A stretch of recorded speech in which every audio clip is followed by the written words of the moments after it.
दुखद निधन हुआ है और देखा जा रहा है कि पूरा महाराष्ट्र इस वक्त शॉक में है। एक अचानक इतना बड़ा धक्का पहुंचा है महाराष्ट्र में, आप क्या कहेंगे इस बारे में? देखिए, बहुत ही धक्कादायक खबर सुबह मिलती है जब आपको ये पता चलता है कि अजीत दादा के प्लेन क्रैश के अंदर मौत हो गई है करके। किसी को विश्वास ही नहीं हो सकता है।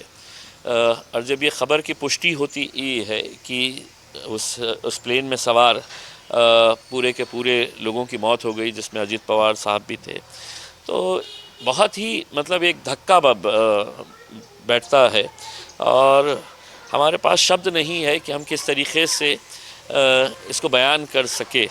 पवार परिवार के ऊपर अभी क्या बीत रही होगी ये हम महसूस भी नहीं कर सकते होंगे।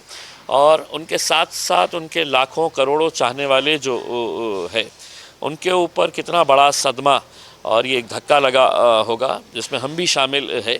देखिए, अजीत दादा से आपके राजनीतिक मतभेद हो सकते हैं, लेकिन उनका कट्टर विरोधी भी ये बात कहेगा कि उनसे अच्छा एफिशिएंट और एबल एडमिनिस्ट्रेटर महाराष्ट्र ने नहीं देखा था।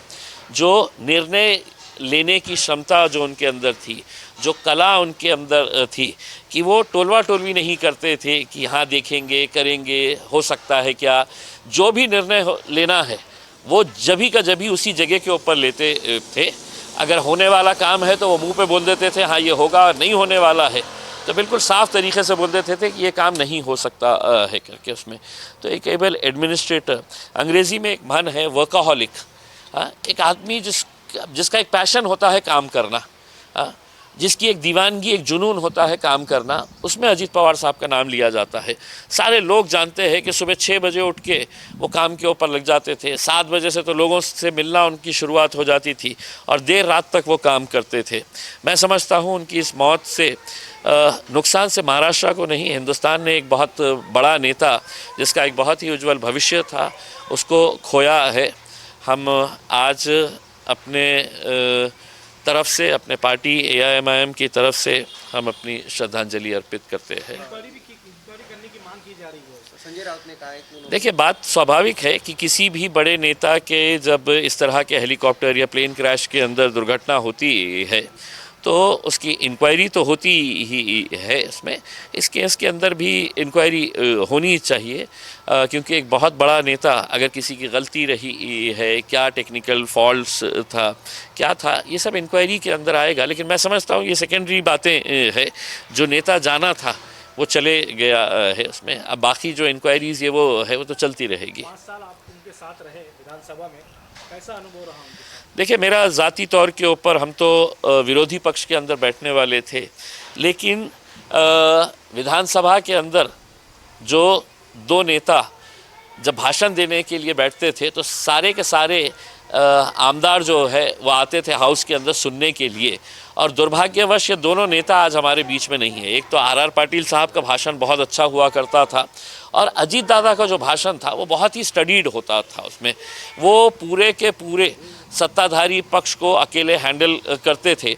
और मेरा तजुर्बा ये था, जब कोई मिनिस्टर जिसको जवाब देना होता था, रिप्लाई करना होता था किसी सवाल के ऊपर, जब अजीत दादा देख लेते थे कि ये मिनिस्टर कंफर्टेबल नहीं है, उसके पास सही तरीके से जवाब अवेलेबल नहीं है, तो जो एक नेता होता है, जो एक गार्डियन होता है, वो खुद खड़े रहते थे और वो अपने मिनिस्टर के डिफेंस के अंदर खड़े रह के सत्ताधारी पक्ष को पूरी तरीके से उनका जवाब जो एक्सपेक्ट करते थे वो जवाब देते थे।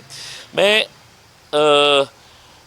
यकीनन महाराष्ट्र के अंदर अच्छे अच्छे नेता यहाँ पे होके गुजरे हैं, चाहे वो विलासराव देशमुख साहब हो, गोपीनाथ मुंडे साहब हो, RR पाटिल साहब हो, या अभी अजीत दादा।